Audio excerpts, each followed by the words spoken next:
Attends-moi au ciel, capitaine, de Georges Enrique Botero. Chapitre 1. Pour les talons de ma petite Inès. Cela fait plus d'une heure que l'attaque a commencé et je n'ai pas tiré une seule fois. Le jour se lèvera dans quelques minutes et le vieux Gala découvrira que le fusil AR-15 danse entre mes mains. Je n'y peux rien. Tout mon corps est pris de tremblement. Gala nous crie de garder la tête baissée et d'envoyer autant de plomb que possible. Nous sommes 3 dans cette tranchée. 3 hommes couchés au sol qui s'en remettent à la Sainte Vierge. On était 4. Mais le caporal Sandoval a essayé de courir jusqu'au bunker et a été touché par un tir de mortier. Ça l'a pulvérisé. Un de ses bras est tombé à côté de moi et j'ai pu lire sur sa montre qu'il était 5h11 du matin. Je vais essayer une nouvelle fois. Le bras gauche en avant, la crosse du fusil contre mon épaule droite, la main droite sur la détente. Si seulement j'arrivais à tirer ma première balle. Villamizar est à court de munitions et m'observe tandis qu'il remplace son chargeur. C'est le premier à s'apercevoir que je suis pris de panique. Pense à autre chose et la peur s'envolera. Je suis son conseil et me raccroche à un souvenir quelconque. J'ai 10 ans et, face à l'armoire de mes parents, j'essaie les chaussures à talons de ma petite mère Inès. Le doigt est enfin sur la détente. J'appuie fort et le premier coup part. D'après le vieux Gala, j'en ai eu un. Je continue à tirer et me concentrant sur une stérie de souvenirs lointains. Et bien sûr, surgit le voyage à Buenaventura.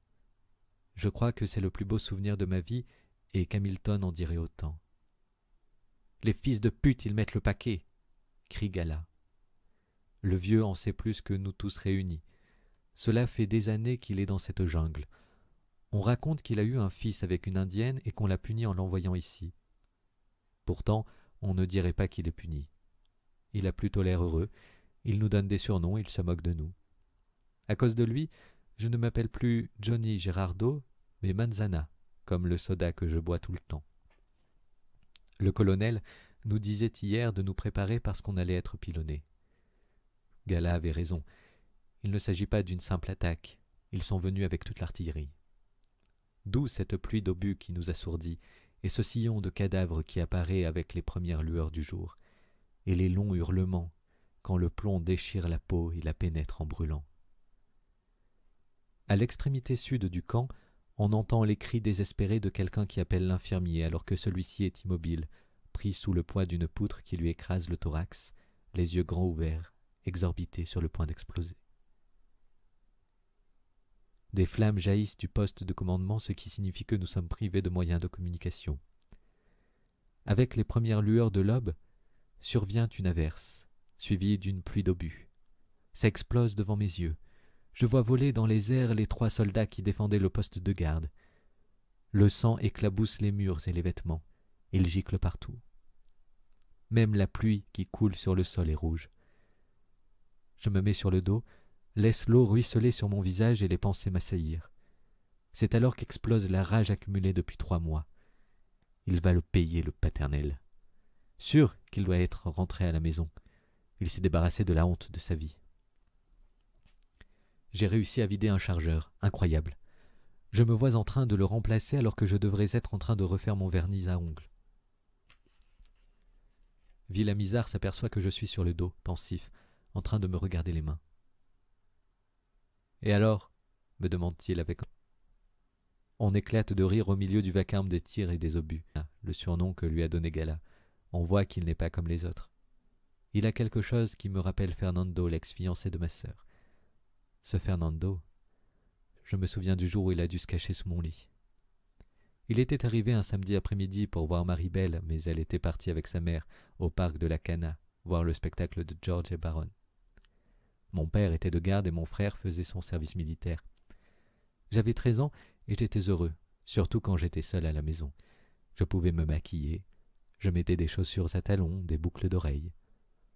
Ce samedi-là, je portais le bikini jaune de ma sœur. Lorsqu'on a sonné à la porte, j'ai enfilé une chemise et un short. Fernando, lui, avait 17 ans. « Maribel est là ?»« Non, elle n'est pas là. mais entre si tu veux. »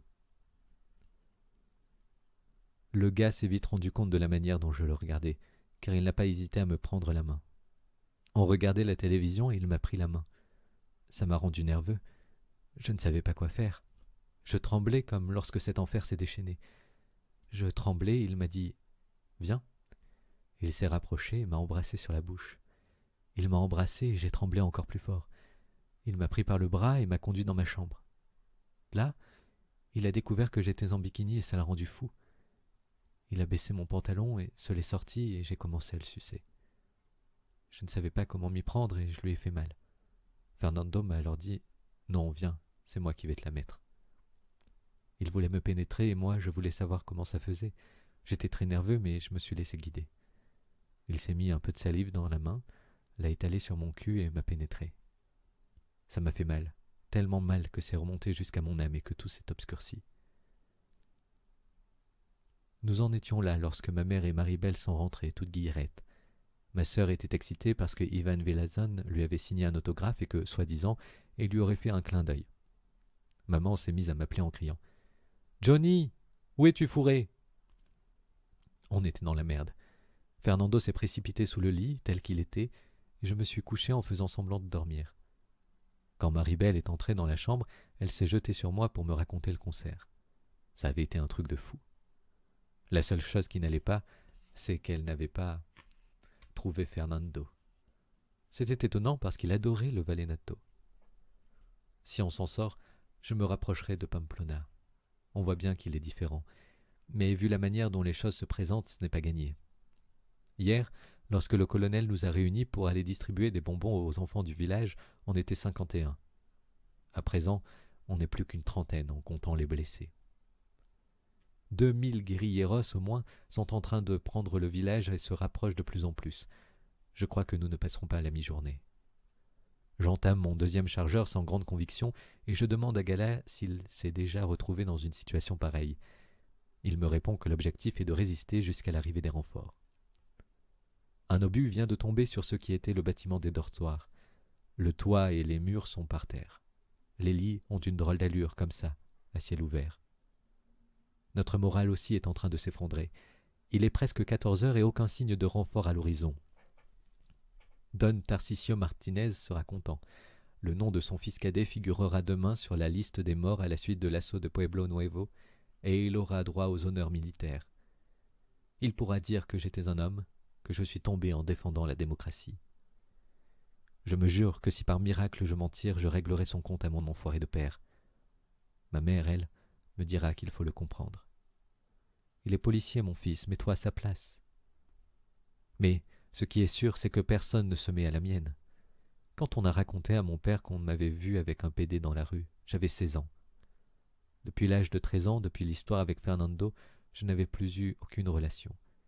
J'ai passé des années à m'interdire de faire quoi que ce soit afin de ne pas le mettre dans l'embarras, jusqu'à ce que je n'en puisse plus et commence à fréquenter le frère d'un copain du lycée qui était travesti. Je traînais tout le temps avec lui. Un soir où nous étions sortis, je suis rentré bourré à la maison. Mon père m'attendait et je lui ai lancé « Oui, je suis homosexuel, j'aime les hommes, et je les aimerai toute ma vie. Jamais les femmes ne me plairont, et personne ne m'en empêchera. »« Inès !» cria-t-il. « Viens, écoute ce qu'est en train de dire ce muchacho. Il est pédé, ton fils est pédé, il vient de l'avouer. » Quand ma mère est apparue dans le salon, dans tous ses états, elle s'est mise à parler comme dans une telenovela. Dans cette maison, il va falloir choisir. C'est lui ou c'est moi. Ma mère a déclaré qu'elle n'abandonnerait pas son fils. Mon père a donc quitté la maison le lendemain. Je pense que c'est à partir de ce moment-là qu'il a commencé à préparer sa vengeance. Pour la première fois depuis le début de l'attaque, nous pouvons voir la tête du colonel. Grand, maigre et chauve, le visage en sueur, l'uniforme couvert de poussière, il apparaît au milieu des décombres du poste de commandement. Il nous crie de résister et ordonne au sergent à la M60 de changer de position car les guérilleros l'ont repéré.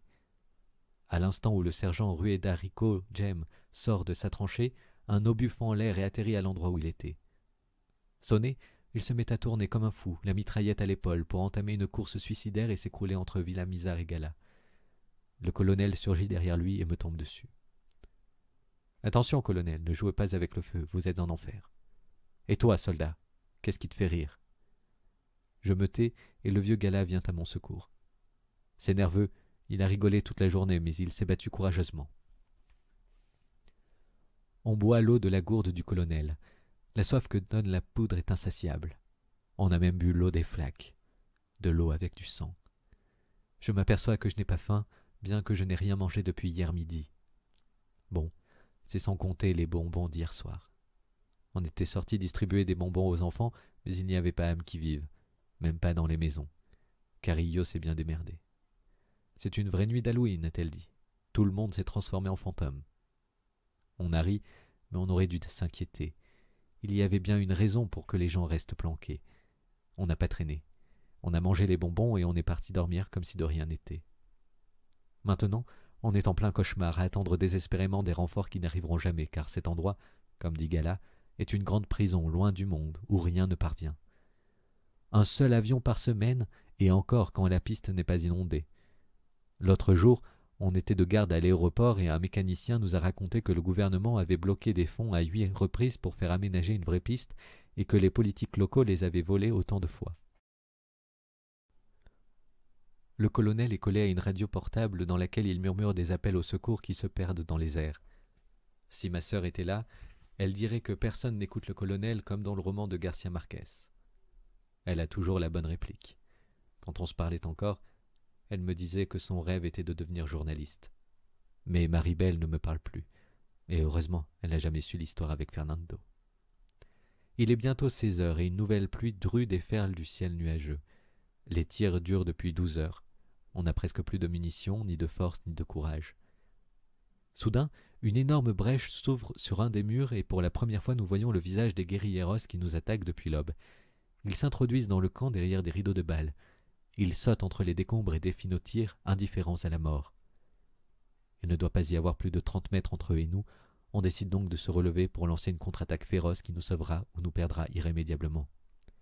Gala sort la tête de la tranchée en enchaînant des rafales et je me tiens derrière lui, tirant et pensant au jour où je suis sorti avec Hamilton. Le truc de Pamplona fonctionne. Je suis face aux guérilleros, mais je vois l'océan de Buenaventura. Hamilton me fait l'amour dans l'eau et j'en profite jusqu'à ce qu'un cri épouvantable me fasse revenir dans la tranchée. Villamizar essaie de retenir ses intestins, les mains couvertes de sang. Il nous regarde avec des yeux suppliants et éteints qui se referment petit à petit jusqu'à ce qu'il expire. Les tremblements me reprennent. Je jette le fusil et m'assieds pour pleurer à côté du corps de Pamplona. Au loin, on entend plus de cris que de tirs. Les guérilleros sont à 5 mètres et nous conseillent de nous rendre, disant qu'ils nous laisseront la vie sauve. Au milieu de mes pleurs, j'entends le colonel et Gala parler de suicide. Le colonel a posé le canon de son fusil sous son menton et s'apprête à tirer quand, tout à coup, 3 guérilleros prennent l'assaut de la tranchée et nous mettent en joue. Ça s'arrête ici, fils de pute de soldat. Mains en l'air. On sort de là, la fête est finie. On lève les mains, les jeunes nous fouillent, ils sentent la sueur et la poudre. Il y a un drôle de reflet dans leurs yeux. Nous marchons lentement dans les décombres de murs et de tuiles qui tapissent le sol. Du réfectoire, il ne reste plus que la cuisinière cabossée. Le réfrigérateur se retrouve au milieu de la cour. Les dortoirs n'existent plus, tout comme le poste de commandement et le poste de garde. Lorsqu'on arrive à la sortie du camp, on voit un autre groupe de prisonniers avancer sous la menace. Le colonel leur fait un signe d'encouragement qui ne suffit pas à redonner des couleurs au visage paniqué de ces hommes. Gala avance derrière moi, parlant seul, maudissant à voix basse son sort de vieux policier. Moi, je marche en tremblant, sensible à la frénésie et à la fervente agitation des guérilleros qui célèbrent la victoire en se répartissant le butin. Munitions, fournitures, radios, pistolets, fusils. À l'extérieur, dans la rue, on retrouve les autres survivants, les mains en l'air, le regard perdu, les traces de poudre sur leur corps exténué. On nous met en rang. Une guérillera aux cheveux extrêmement longs remonte la file de soldats et nous dévisage, un à un. « Ils sont 23 !» crie-t-elle à la fin de son inspection. « Les 7 blessés graves ont été remis au curé. » Incroyable. 23. le chiffre scandé par le caporal Quijano Hugo lors du premier regroupement à Villavicencio il y a 3 mois. Ce jour-là, j'étais furax. Je maudissais mon père et cette enflure d'Alfonso qui avait balancé le lieu où j'allais draguer des mecs le samedi soir. C'est vrai que je l'avais cherché aussi en jouant trop la folle et que j'avais poussé mon frère à bout. Depuis que mon père avait quitté la maison, l'envie de m'habiller en femme avait décuplé. Comme mes amis étaient des travestis, je voulais des seins et j'ai commencé à prendre des hormones. Je mettais des robes moulantes et m'épilais les sourcils. Je me suis tellement lâché que mon frère et ma sœur me rendaient la vie impossible. Ils ne m'adressaient plus la parole. « Tu nous fous la honte avec tes manières, mais ça ne va pas durer, » disait Alfonso. Ma mère m'a amené voir un psychologue à la polyclinique de Cali. Il n'a rien pu faire parce que je lui disais que je voulais être comme ça et que ni vous ni personne ne m'en empêchera. Je ferai ce que je veux, point barre. Après, je me suis mise à faire le travelot et à m'amuser avec eux. Les travelots me présentaient des hommes et j'ai commencé à avoir des relations avec eux. Pas avec un seul, avec plusieurs. Tout ce qui me tombait sous la main, juste pour le délire, pour savoir s'ils en avaient une crosse. Ce samedi fatidique, j'étais sorti avec des travelots dans un petit bar de Cali. Il était 1 heure du matin lorsque 5 policiers et un lieutenant ont fait irruption. Ils ont demandé d'allumer les lumières et nous ont collés contre le mur. J'étais en mini-jupe et le policier qui m'a fouillé avait l'air drogué. Il me pelottait les cuisses, la poitrine. Il respirait fort contre ma nuque et me disait des cochonneries. Il a mis ses mains sous ma jupe et m'a serré si fort les couilles que j'ai poussé un hurlement. Les autres flics ont rigolé jusqu'à ce que le lieutenant les fasse taire et leur ordonne de vérifier nos papiers.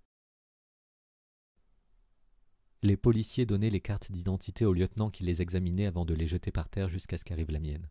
« Martinez para Johnny Gerardo !» a crié le lieutenant. « C'est moi !» ai-je répondu après quelques secondes d'hésitation.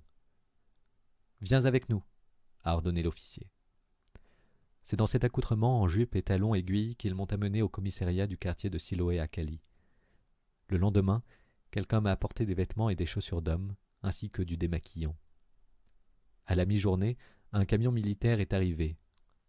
1 heure plus tard, je me suis retrouvé dans une immense cour avec d'autres jeunes, dans une garnison.